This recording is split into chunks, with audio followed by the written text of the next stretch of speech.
Passion is a powerful feeling of enthusiasm.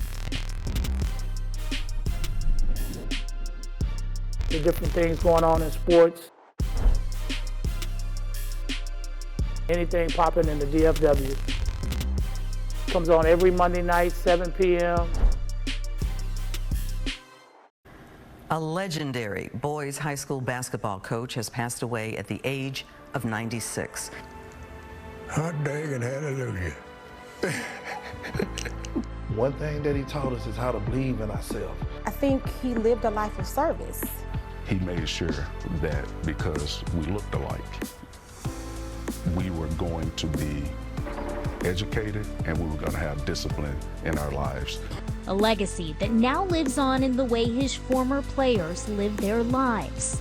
Fortunately, I was at the right place at the right time, doing the right thing.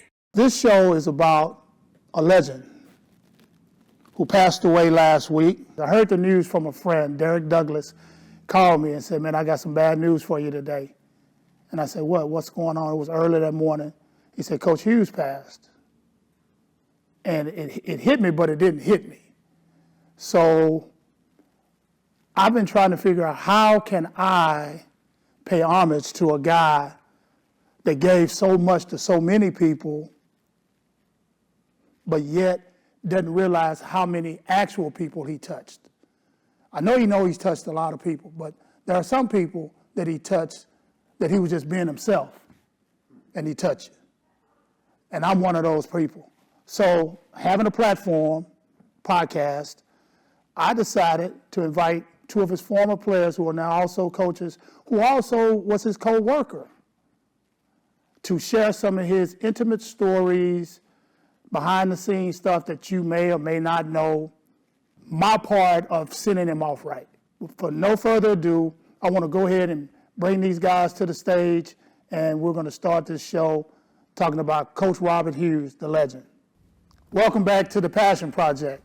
Once again, I'm your host, Coach Richard Bacon. I've been joined on stage with two guys that, like I said before, have a lot of respect for to help me get across the point that I want in regards to paying tribute to Coach Robert Hughes, Sr.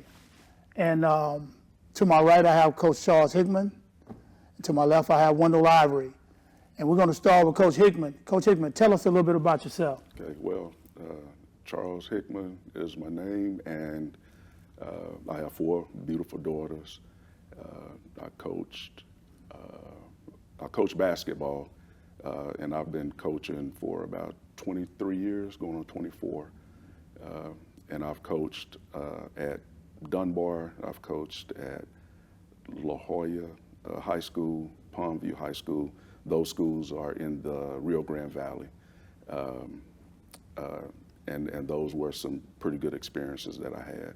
And I want to go back and mention my daughter's name. My oldest daughter is Tamala. The second daughter is Charlize.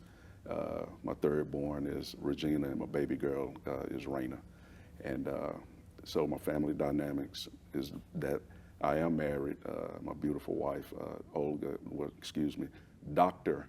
Olga Martinez. Yeah, get that right. Yeah, get that right. And she's an executive director in the Dallas area, and she's doing phenomenal things right now for that community that she services. Okay, Coach Ivory. Yes, my name is Wendell Ivory. Currently, I'm the head boys basketball coach at Boswell High School, North Fort Worth. I started coaching at Morningside Middle School in the historic South Side in Fort Worth, Texas. My second coaching job was with Dunbar High School. I was an assistant coach with Coach Hickman, Coach Hughes, and Coach Rambo. Dream come true, let me just say that. And I got my first head coaching job at Trimble Tech in Fort Worth. I was the head coach there for 17 years. Wow. And now, currently, I'm the head boys coach at Boswell, and I just finished my first year. So I would say roughly similar to Coach Hickman, I've been coaching, about 23, 24 years. Like Coach Ivory had mentioned, my first head coaching job was in La Jolla ISD. by way of leaving Dunbar, and I was also the assistant coach for Coach Hughes as well as one of his former players. From there, I was blessed to open a brand new school in La Jolla ISD, which was Palmview, and 2 years into coaching at Palmview, I received a call from Fort Worth ISD and came up and interviewed, and I've been at Polytechnic High School for 14 years now, so I was able to come back home. Okay, good. Both of these young men played basketball at Dunbar, graduated from Dunbar, had the opportunity to work with Coach Hughes at Dunbar, which to me makes it really, really special. When I was trying to decide who could I invite to give us to enlighten us about talking about Coach, these two were the first two came to my mind, and I have to say this. He's heard me say it before, but I'm saying it again.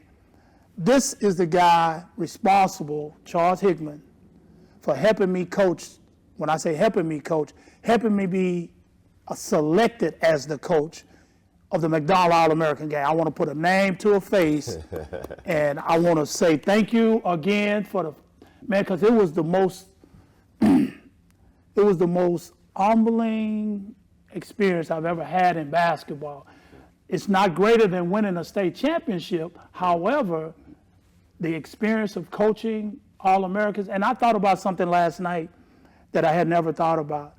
I took 12 guys that I'd never seen before and won with them. Yeah.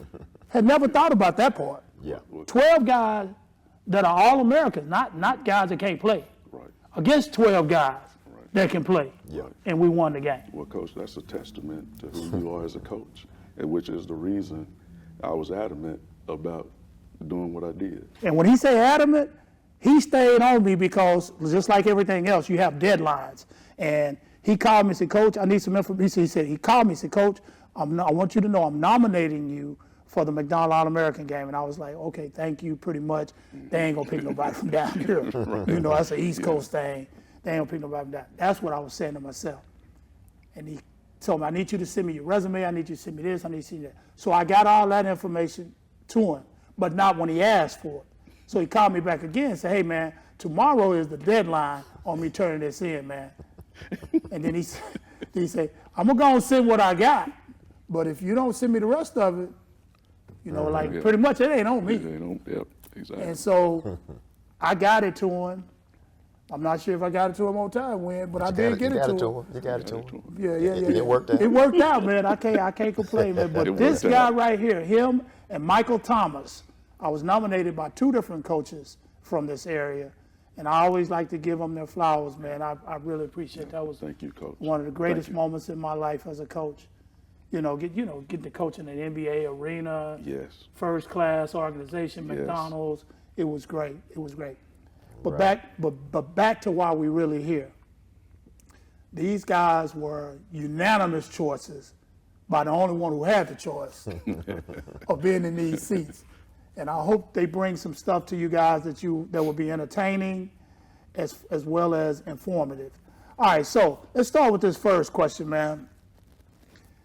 I remember my first encounter with Coach Hughes. I don't know if you remember your first encounter, because your first encounter could have been you got to go to a Dunbar game when you was in elementary or middle school, and you saw the great legend do his thing. What was your first encounter with Robert Hughes? Start with you, Wendell. A lot of people don't know this, Okay. but I grew up on the same street that Coach Hughes lived on. Oh. The 5500 block of Anderson Street, Stop 6, Texas, which is 2 blocks maybe from the high school, I would say, from Dunbar High. So my first encounter with Coach Hughes, I was probably about 5 or 6 years old, playing in the backyard with Bob Jr. and Tree, John. Of course, all the neighborhood, their house was the neighborhood kid hangout house. All the kids on the street, we played sports back there all the time. Of course, I was a lot younger than Tree and BJ but my older brother was in their same age bracket. So of course, when he left the house, guess who he had to take with him? He had to take the little brother. So Right. my first encounter with Coach Hughes would probably be just in his backyard playing, and he joking with me, asking me, because I was the smallest one. So he would ask me questions like, "Hey, you a basketball player?" I'm like, "No, Coach, I don't like basketball. I play football." You know, and so we just laugh about that. But I remember being about in the 9th grade, you know, Coach would have pictures, you know, old school, under a glass on his desk, that thick glass, and he would have pictures under that. Right. And so whenever Coach would go off walking or something in the summertime, we would go in Coach's office and just look at some of those pictures, because he had all kind of stuff in his office. And I was in the 9th grade at the time. One of my friends saw a picture of a bunch of kids on there. He say, "Wendell, that's you." And I look and I say, "What this boy talking about? Why would Coach Hughes have a picture of me on his desk?" And I look, well, it was me, because it was all, I don't remember taking the picture, but it was all the neighborhood kids. It's like we took I don't know what it was. It was like, you know how you take a basketball picture or a sports picture, everybody standing up. Yeah. And of course I was the littlest one, so I was at the held like the mascot holding the basketball looking, you know. But I was like, wow. And when BJ became the head coach at Dunbar, he gave me that picture. Wow. And I still have it. That's amazing. Yeah. Wow. Before I go to Charles, I'm gonna piggyback on the picture stuff. You had a crab ball at your house for your birthday, Yes. and you invited me. Yes. Appreciate that. Hey, Because not it a was problem. really good. It was really good. We had the chef Dante on the wheels of steel. And, he did an awesome job. Who was on the show last week? Okay. Who was on the show Well, last yeah, week? we didn't have it on the show to talk about the recipe. He might not get that email out the kids. Yeah, I know. Right. But anyway, so it was a game on that day, and so we went into the man cave to watch the game. And me, always trying to learn and just so observant, I'm looking around your man cave and I see all these pictures. The first thing I noticed, of all the pictures you had up there, I noticed 2 things. One, you had some pictures of Muhammad Ali, and I told you that I have quite a few of his pictures, and he's the only guy I've ever Yes. role modeled. You know, he was my role model. And you had a picture of Coach Hughes. Yeah. But you know, before I saw Ali, I saw Coach Hughes. Oh yeah. When you sit down, it's He was right there. And one of the guys that was there came in and asked you for the picture, and it wasn't just no, it was a hell no. Said, man, he said, man, I need that picture. He said, man, hell no.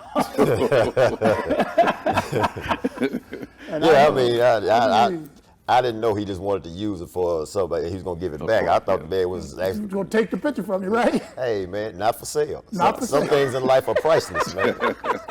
And yes, indeed, it was. Some things are priceless. And that was only maybe like a few days prior to Coach's death. Yes, it was the Sunday before. It was the Sunday before. That's right. It was the Sunday before. But anyway, I had to share that, man, because I thought that was important. Coach, what was your first encounter? Well, my first encounter is a little different than Coach Ivory's. I can remember being in the 8th grade playing at Forest Oak. And you know, Coach Hughes used to come around the gyms like we made the city championship. And so he would sit up in the stands and just kind of scout the talent and you know, in hopes of getting somebody to come to the school. And he was so, his presence had this aura about him that where he didn't have to go recruit per se. All he needed to do was just go sit and then go leave. Wait a minute, do that again, because you did that pretty good. You know what I'm talking about, don't you, Win? Yes. You have to be a Coach Hughes fan to understand how you do it. He just go sit like this and watch the game and then leave. And he's out. Yeah. And so quick story about how it came to be my first encounter. I played at Forest Oak, Wayne Lewis, AKA Spanky. I know Spanky. Yeah, so he was my coach. At the time, I didn't realize he was connected with Coach Hughes. And then it even goes further. Spanky and my dad went to I Am Turl together. And so that was that immediate connection. And so Spanky was like, hey, I don't know if you guys can get out, but go to a game. It's supposed to be a pretty big basketball game, West Side Lions tournament. I'm in the 8th grade. I get there late.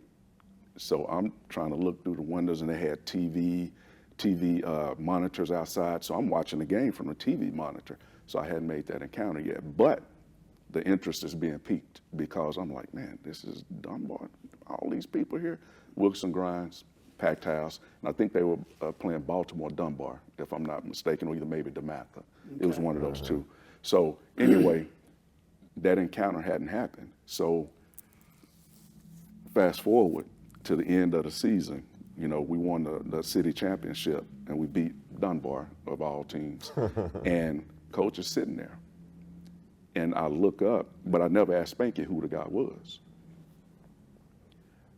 I find out because I thought I was going to O.D. Wyatt with my teammates. I find out the day I'm going to an orientation that my mom and dad enrolled me in the magnet program at Dunbar. So I'm like, I'm not going to Dunbar. I'm going to Wyatt. And nah, I went to Dunbar. So a couple of days later, we had to do physicals. So I'm hunting around looking for where I needed to be. I happen to walk in the gym. And there you see a big, tall, bright-skinned, light-complected, not brawny, but just a tall guy in stature, just commanding respect. And you could see all, the gym was packed, but every time he opened his mouth and said anything, everybody, the kids did it, okay? So I had my little physical form in hand, and he was like, hey, you lost? And I was like, yes, sir. And I said, man, it's gotta be Coach Hughes. They say his voice is kind of growly like. And so I went over to him and said, what's your name? I said, Charles Hickman. And of course, I'm a little nervous because he's tall. And, a little intimidated. Right, a little intimidated. And so he said, what sport you playing? I said, I'm gonna play basketball. Now I know he knew me because I saw him at the game. And he was like, he said, you're not playing no basketball. He said, no, you gotta be lost. And so that was my first encounter, but he started laughing. And I was like, okay. And I said, Coach may be all right then. And so that's how that encounter happened. And then from that day forward, you know, it was all good except for when we started practicing. And that humor, nah, it went out the door. Not in a bad way, right. But he was always about his business. Right. You said quite a few things. One of them I want to go back to Spanky. Mm-hmm.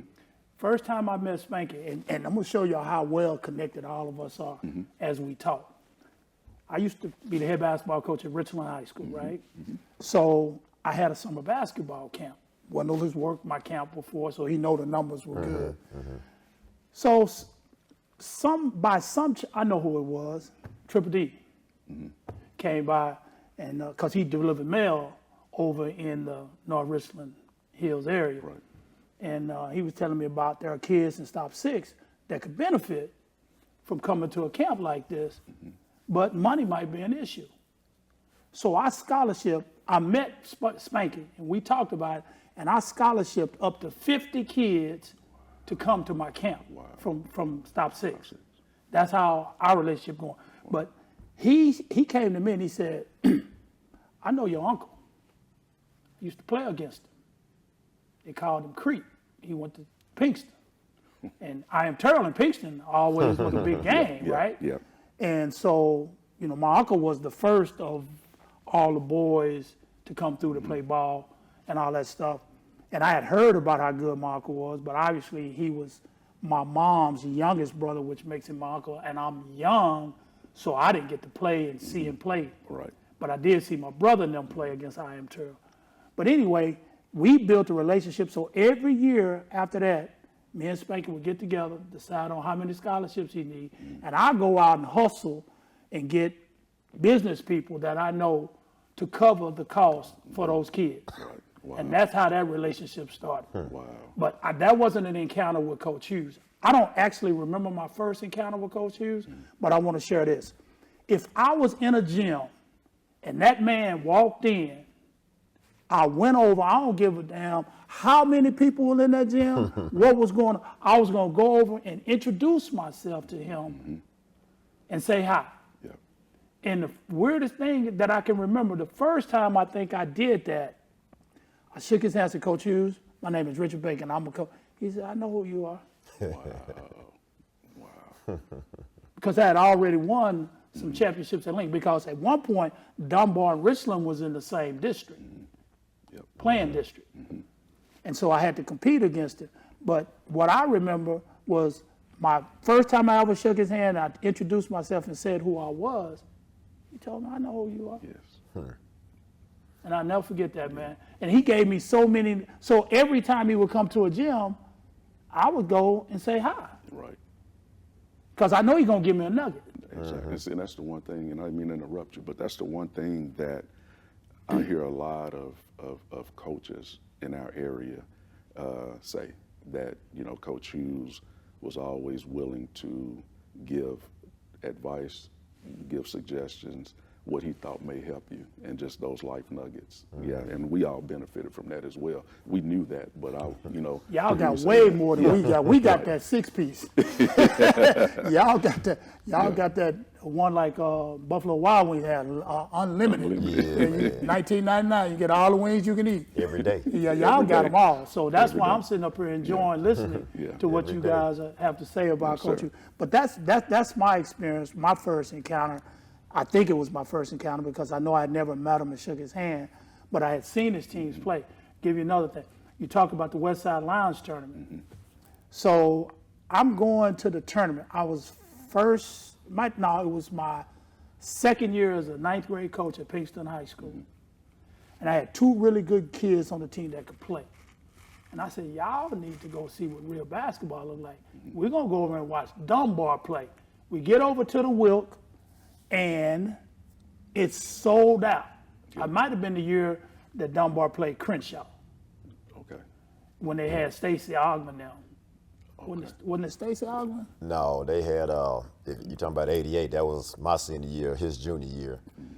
They had 10 Division I players, but That team. Doug Meekins and Cornelius Holden. Yeah, Louisville, you know, John guys that Staggers. played, John Staggers, guys that played at Louisville, UCLA, Arizona, Washington, you know, a lot of Pac-10 schools. So, but yeah, that was, if you're talking about the same year, that was 87 really, you know, because the year hadn't changed yet. So Right. it was at the end, after Christmas. So we go over to the game, and you know, I'm thinking game starts at this time.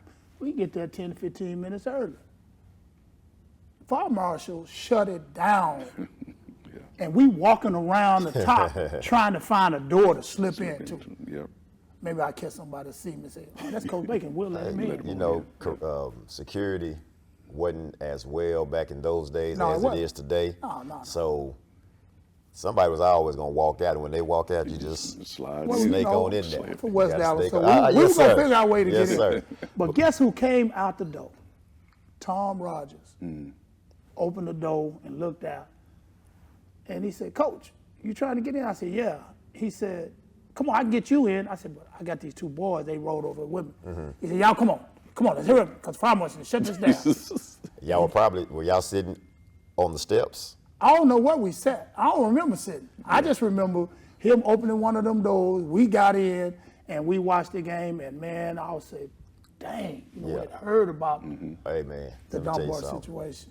That night in particular. Now, I've been in Wooks and Grinds about 3 or 4 times when it was just people on top of people. Basically, there were more people than seats. Gotcha. Okay. But that night in particular, of course, it was a championship game. We were on the bus. I remember us exiting Wichita. And when we exited Wichita, we saw it like it was like Crenshaw Boulevard on a Sunday. It was like cars everywhere, okay, coming and going. And as the bus creeped, you know, we creeping along. People were parking on Wichita The entire parking lot was packed. The people that live across the street from Wilkerson Grinds were selling parking spots. I remember that. No, They were selling parking spots. See, this is the capitalizing. See, I love the history of basketball, and I love the history that once was here because it was really rich. Yes. And a lot of these kids don't know. And I went to the Mansfield Lake Ridge Waxahachie game in Midlothian this year, and that was the closest thing that I could remember in this area to what we used to have going to them games. 'Cause that game was packed, and them lines was all. I'm like, this is what basketball used to be like. Yes, Especially when it was Dunbar ball. Yes. And did you hear what Coach? It may have slipped by some people.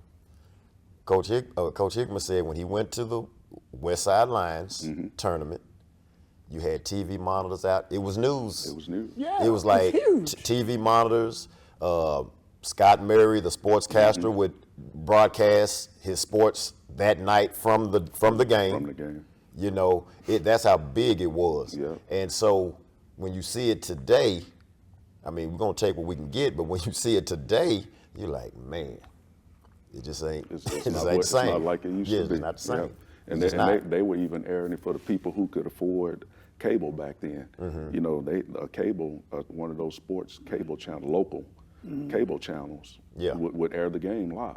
You know, and you have all these reporters sitting on the side, and like you said, standing room only. Just reminiscing about that. It brings chills. Yes, because that's when basketball's basketball. I always say it was some good times. And that's the kind of credit that people like Coach Hughes, he probably could care less if he got credit for that, but he's responsible for that right there. Yes. And I like to give him, you know, his yes sir, yes sir. But man, that was unbelievable to be a part of that, and then to be able to take two of my players, because I'm sure they remember how they coach got them in this game. Yes, no Which doubt. leads me to my next question: how much influence did Coach Hughes have on you guys in becoming coaching? We'll start with you, Charles. Okay, well, Becoming a coach. and to be honest, coaching was the last thing on my mind. We got the same thing. Yeah, and so my first love was I wanted to be an astronaut, but then I found out how much math and science and everything you had to, so I kind of veered away from that. Okay. So my next love was I wanted to be an architectural engineer. Okay. And, you know, and I was in a lot, you know, I was in line for it, and then I was like, nah, I think I want to master it. I want to get me a degree in business. But man, I started going to the recs while I was in college. I worked at the YMCA's, and it's just like, you know how you pray, ask God, hey, which way am I supposed to go? Because I know what I want to do, but how better can I serve you in what I'm gonna be doing? And so it hit me that one day I was at St. Mary's finishing up my degree, and I was working with kids, and coaching came to mind, and I was like, okay, thank you, God. But Coach Hughes' picture was in my mind as well, and so I was like, okay, so yeah, he did this, he did that, he did that. This is how he was, and even when I played for him, I did wonder how it would be being a coach, because I thought he was tough and rough. Well, let me say it like this: firm but fair. But I thought he was one of the coolest old guys that I'd ever seen. And so he had great influence, but also Coach Rambo had great influence on me as well. He when I started working there with him, you know, he kind of picked up from where he left off from when I played. He just kind of took me under his wing and kind of protected me and kind of helped me navigate until I was in a place to understand how everything worked within our district. And then, you know, lastly, my dad, you know, he had a football coach, Walter Day. My dad used to speak very highly of him. He's like, hey, you know, son, coaching, it's a good thing. You touch a lot of lives. And he said, I had one coach that, and I'll be getting emotional thinking about that, but he said, I had one coach that saw something in me, and my dad was a football player. He played at IM Terrell, and I heard he was pretty good, and then I actually saw some clippings from a buddy of mine, Noel Goodrich. He sent some clippings from some stats from my dad playing days, and yeah, he was really good. And so he said I never would have played because I didn't have a lot growing up. He bought me a couple of pair of pants to go to school, so I could play, and he bought me my first pair of football cleats. So if he hadn't have done that, I wouldn't have played. And so that right there resonated also with what Coach Hughes instilled in me, Coach Rambo instilled in me as a player. So that's how it all came full circle for me to be coaching. So yeah, major influence. I got a lot of stuff to comment about what you just said, but I want to hear from Wendell first, because I might have to duplicate some of this. Now, my journey was a little different. We talked earlier, I went to Sam Houston State, and I was a radio, television, film major. And, but I also, and I guess they made us carry a minor. So my minor was kinesiology at the time. Well, one of my kinesiology classes, the teacher wanted us to volunteer at the local YMCA coaching a sport of our choice. That was part of the requirements of the class. And of course, you know, some people chose soccer, some people chose flag football. I chose basketball, of course. So my very first coaching experience was getting extra credit at Sam Houston State in my kinesiology class, volunteering at a YMCA in Huntsville, Texas. And I went in, on the registration night, I found my team and we exchanged numbers with the parents and everything, and we started having, they allowed us to practice once a week, and we played on Saturdays. Let me tell you, that was the funnest experience I've ever had in coaching those 10-year-olds. A lot of people don't know, but that's what the coaching bug, I started there. And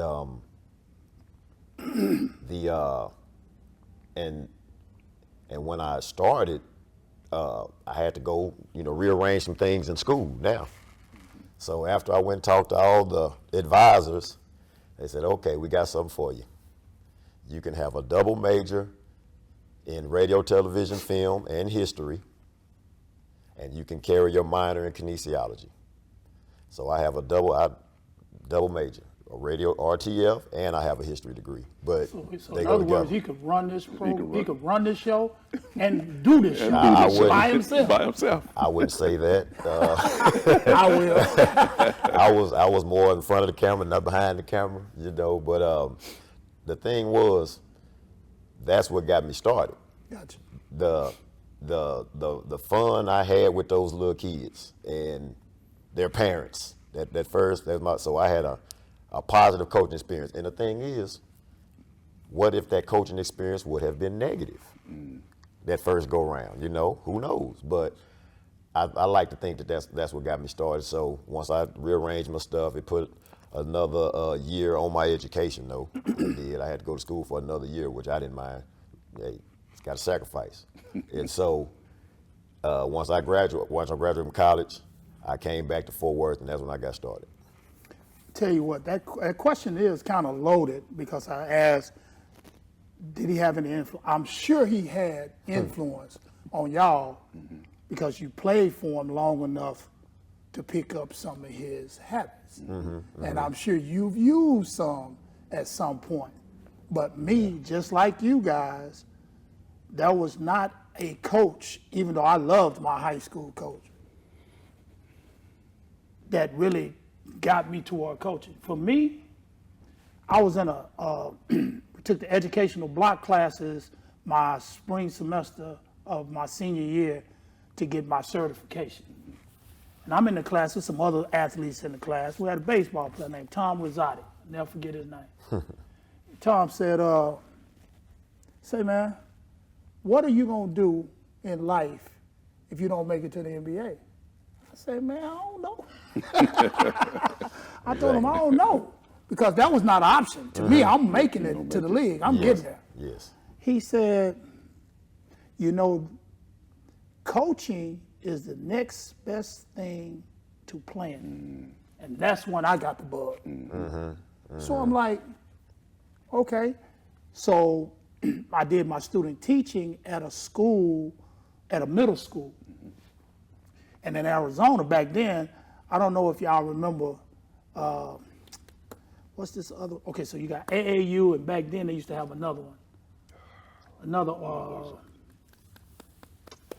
what was it called?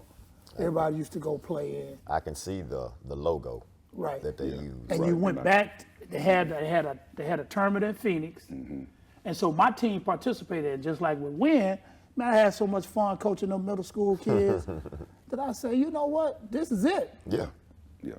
But everything I've done since I started coaching, I was influenced by a coach that I had. Right. It's gonna come out. So Yeah. it wasn't necessarily when I played for him that got it, because I have a couple of kids that play for me now that are coaches that has told me, you influenced me to become a coach. It wasn't that way for me. It was Tom Rosati. Right. Rosati said, man, if you don't play, if you don't go to the league, nothing, next best thing is coaching. Yes. And I said, okay, let me try this out. And when I did my student teaching, I'm like, okay, that's pretty cool. Yeah. No doubt. Yeah. And so I know I am a mixture of every coach that I've been in contact with. There's a little piece of what I do in coaching or did in coaching that each coach I've had some input. Most definitely. Yep. Yeah, you know, so, but anyway, I get it. I know, even watching Coach Hughes, I mean, I used to watch him, sometimes he wouldn't say a word and got a whole lot of stuff done. Yep. I say, man, how can this man just stand up? He just stand up and everybody fall in line. What is when? Oh, got his arms folded. Those arms folded. Got his arms crossed. Yep. And you watching. Commanding that respect. Loved it. So, reach back in your Rolodex, and that's an old school term. Yeah. Reach back in your Rolodex, and I want you to tell me about 2 or 3 of the most memorable Coach Hughes moments with you. I've had several, of course. Okay. But I'm gonna go to when I was working for Coach Hughes. Okay. I was working for Coach Hughes, and so we had won the state championship in 2003.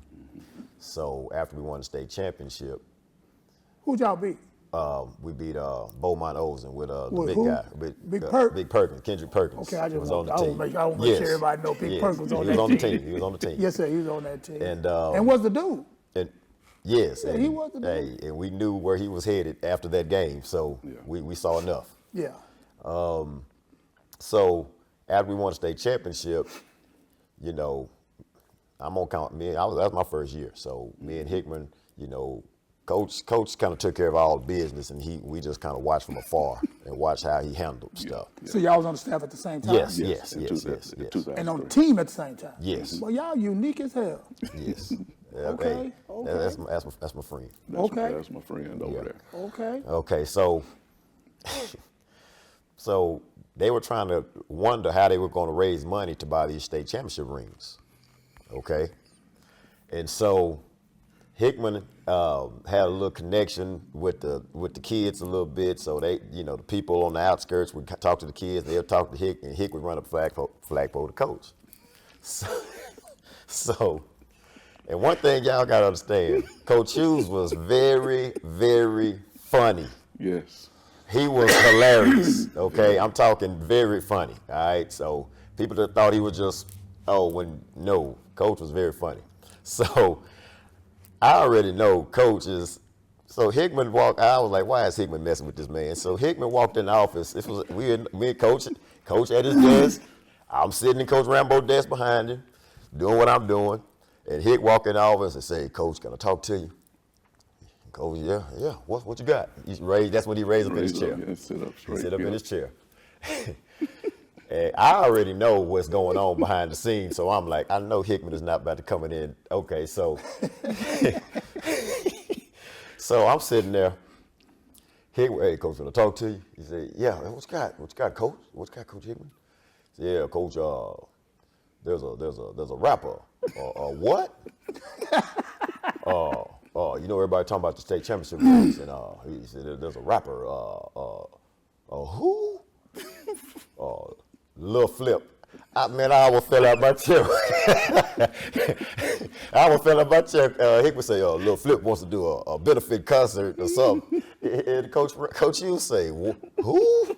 Little what? Flip, I say, why are you messing with this man? He don't know who Lil Flip is. This man still listening to, what's my man name? Sinatra. Yeah, Frank Sinatra, Hey, man. but you have to realize, I don't mean to interrupt but you have to realize, I was there before, I got there a couple years before Big Win, so I kind of I knew him and had a little foundation with him, and we had started building a pretty good relationship. So I knew I could go talk to him, but okay, I'm gonna be quiet. Go ahead, man. Oh no, that was the gist of the story, because I'm sitting there saying, why is Hickman messing with this man about a little flip?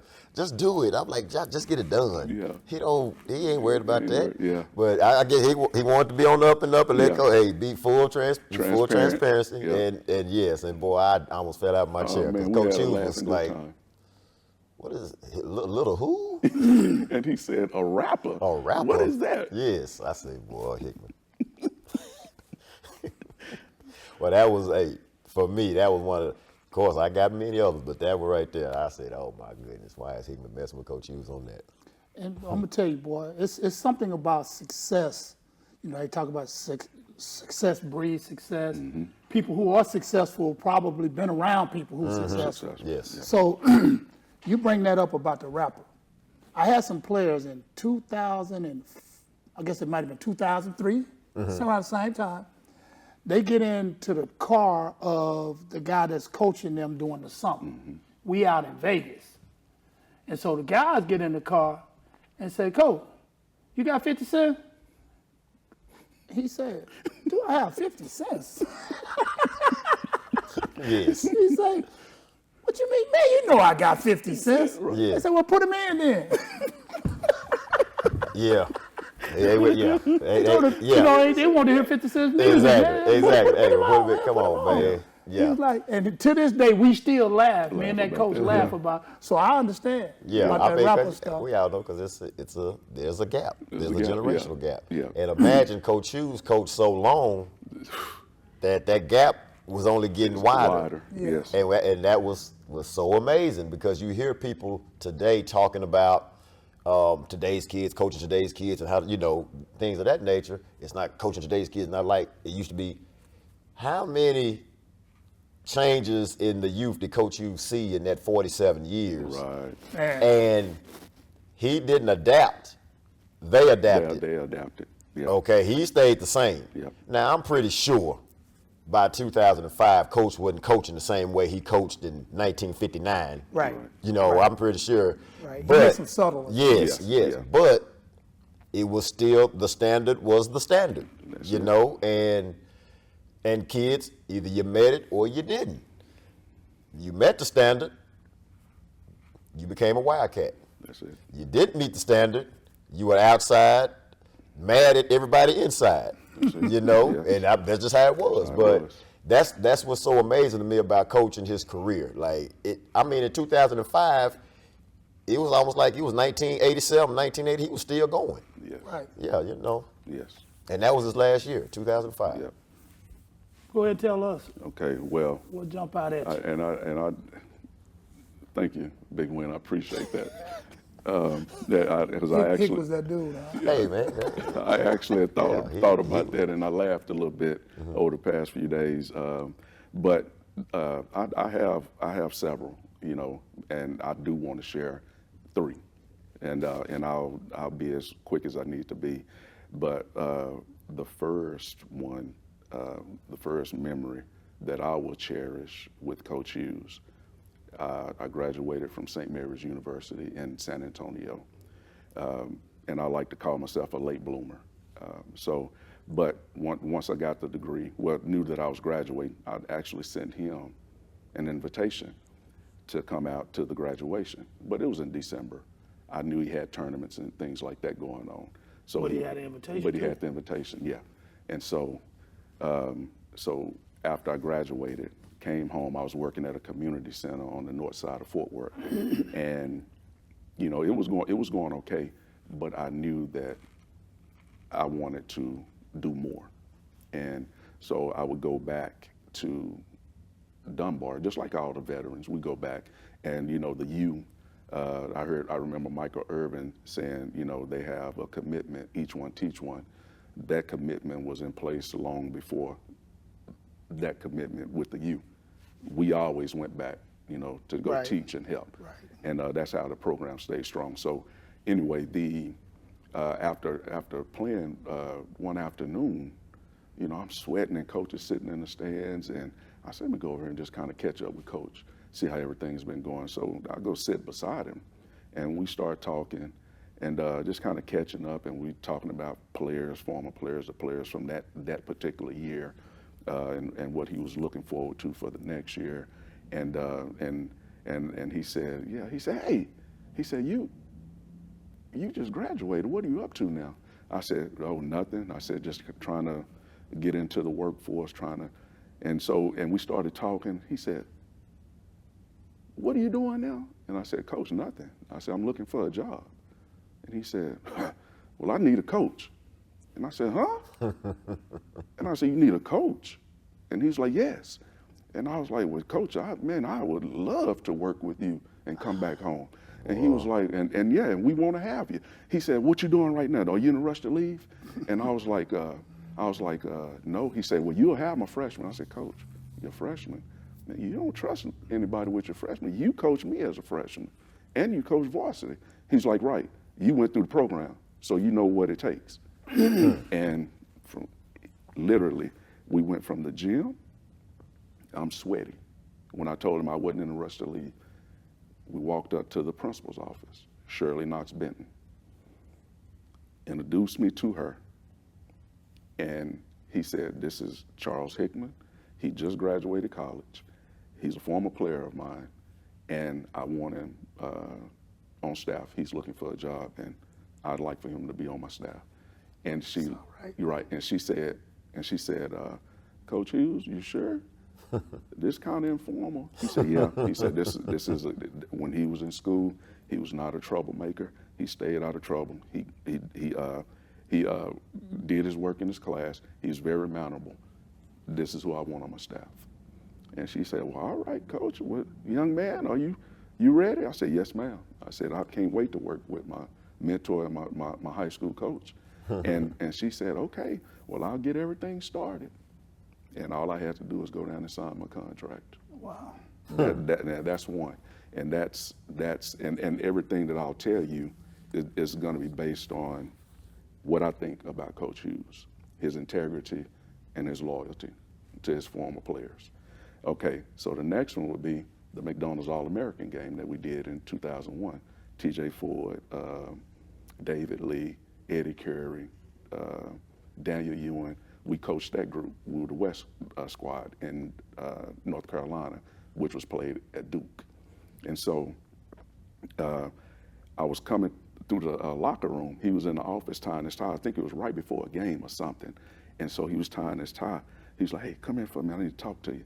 And I was like, yeah, what's going on, coach? He said, hey, they've been after me for years. Man, to coach that dang McDonald's game or whatever that thing is. And I said, the McDonald's guy, I said, coach, what you talking about? The McDonald's? He said, yeah, you know the McDonald's thing, it's an all-star or something. I said, coach, I said, man, the McDonald's All-American game? I said, are you serious? I said, coach, do you know? He said, yeah, be quiet. He said, close the door. He said, I don't want nobody to hear it. And I'm still trying to celebrate him. I'm like, coach, this is huge. He said, man, they've been after me for years to do that thing, and I just kept turning it down. But I know I'm getting to the end of my career. So I told him, yeah. But here's the kicker, the loyalty and integrity. He says, yeah, the committee person, the representative called me and said, well, coach, we're elated that you're coming. and we know that you have a long-time assistant and Coach Rambo. You guys are going to be well taken care of. You're going to get clothes to wear, bags, everything, and you guys will leave on this day, and we can't wait to have you. And he said, whoa, whoa, whoa, whoa, whoa. You're right, I have a long-time assistant, which is Coach Rambo.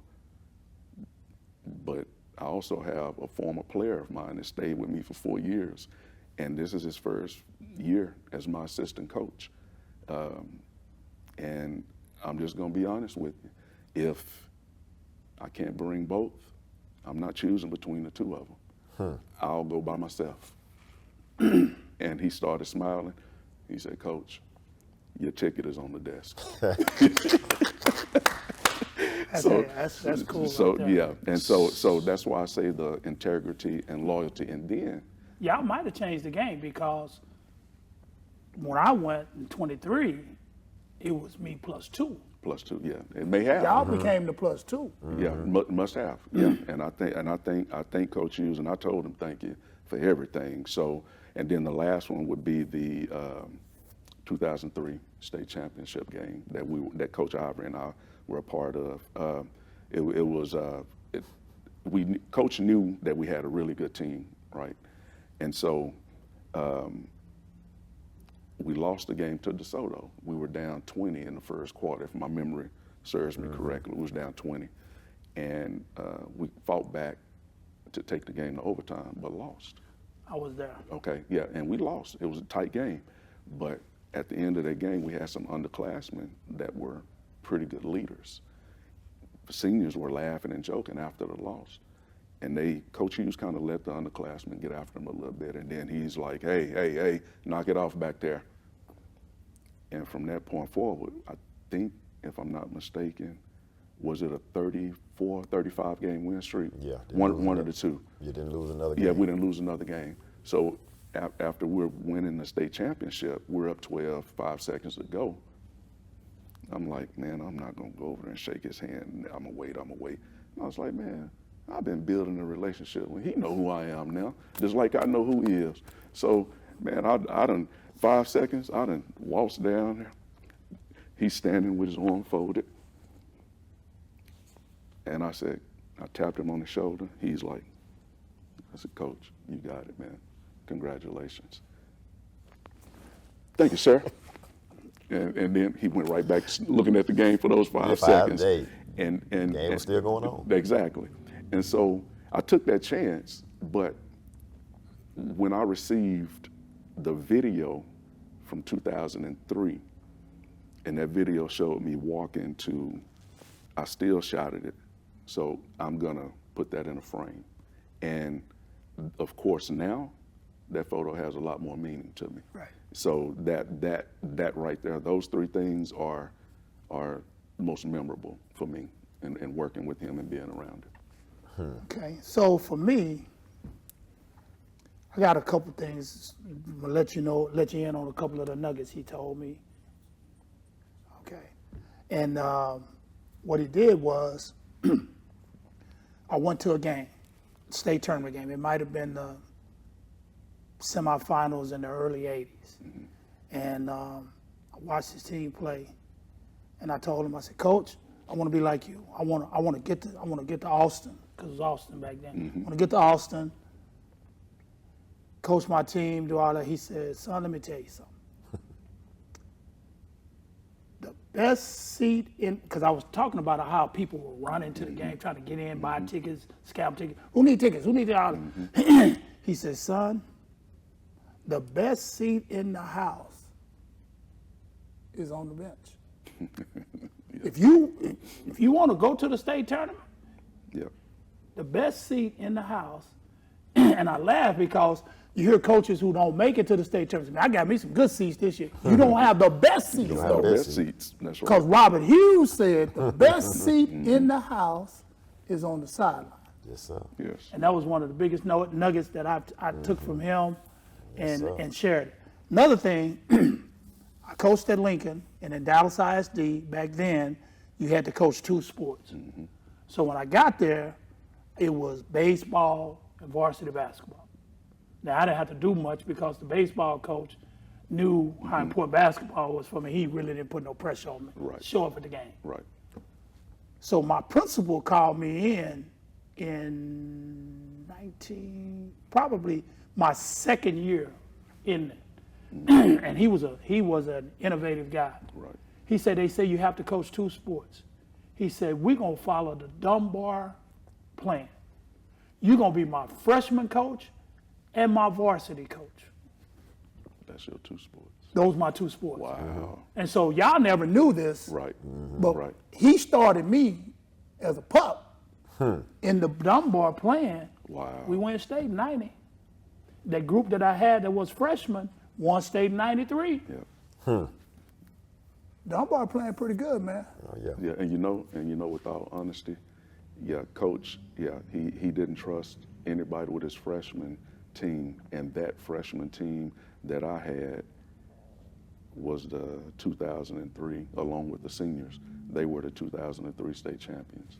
And you know, but even before that, when coach was doing freshman and varsity, that 93 team won the state championship as well. Yeah. And so I'm going to close with this. For some of you young coaches that are out there, instead of trying to talk about maybe how much better job you can do than some of these older guys that's been doing this thing for a while, why don't you buy in and spend some time with them and maybe learn something? Because Richard Bacon didn't become Richard Bacon by itself. It was some Robert Hughes in him. It was some it was some John Calipari in him. It was some Jim Calhoun in him. It was some James Fennell in him, which was my high school coach. It was a lot of people in him to help him become who he is. And I wanted to make sure that I let you two know some things, even though we talk all the time, some things. And then I wanted to hear from some things you guys had to say, because you never know. I always wanted to be around the guys that were the best, the greatest. Why would I want to go study under a guy that ain't done nothing? Right. And I reached out to Jim Calhoun after he won his first NCAA championship. I said, Coach, I'd like to take my staff on a retreat before the season started to rejuvenate. I said, we've been to LSU, we've been to Texas, we've been to Houston, we've been to this. I said, could we come to UConn? He said, anytime you want to. Wow. I said, Coach, I'm coming next year. He said, well, get in touch with Carl as one of his assistants and set it up and let me know when you come. And I'm going to tell you, that man right now, he's still my all-time favorite college coach. Because when I called to get it all set up to go, my assistants backed out. They didn't want to go. So I went by myself. And when I got there, walked in that gym at UConn, and was trying to find me a place to sit. It was empty. It had 4 coaches sitting in there and a couple of judges. And I walked in there and I sat down, and he wasn't there yet. He came into practice because they got a pit. So he walked in the door, he walking down the stairs. Everything everybody was doing just ceased. And everybody started clapping as coach was coming down. He walks on the court, gets them to the jump ball circle, tells them a few things, and next thing I know, I see him hitting Carl. Where's Richard? Where's Richard? Wow. He said, he's sitting right up there. He said, go get him. Wow. He had Carl Hobbs come get me, bring me down to the court. He says, I need an extra practice schedule. Gave it to me. He said, stay on my hip right here. When I turn, you turn. Everything that I'm doing, I want you to know why. I took that schedule back home, and if you watch the last year of my coaching, I still followed the same schedule in terms of things that you had. He had the actual time, he had the drill, he had the emphasis on the drill, and duration, how long you gonna do it. Yeah. He said if you do anything more than 10 minutes, you're spending too much time on it. Wow. And I always thought, because we could get carried away, and that's when I started using a clock in practice to stay on Stay on schedule. Stay on schedule. Yeah. But it's those kind of guys, and Robert Hughes is right in that mix with them. Guys, it's been a great show. I could probably bring 2 or 3 more coaches up here, or people that play for Coach, and we could have a whole nother show with a whole lot more information. But I hope you enjoyed this show. I'm your host, Coach Richard Bacon. This has been The Passion Project.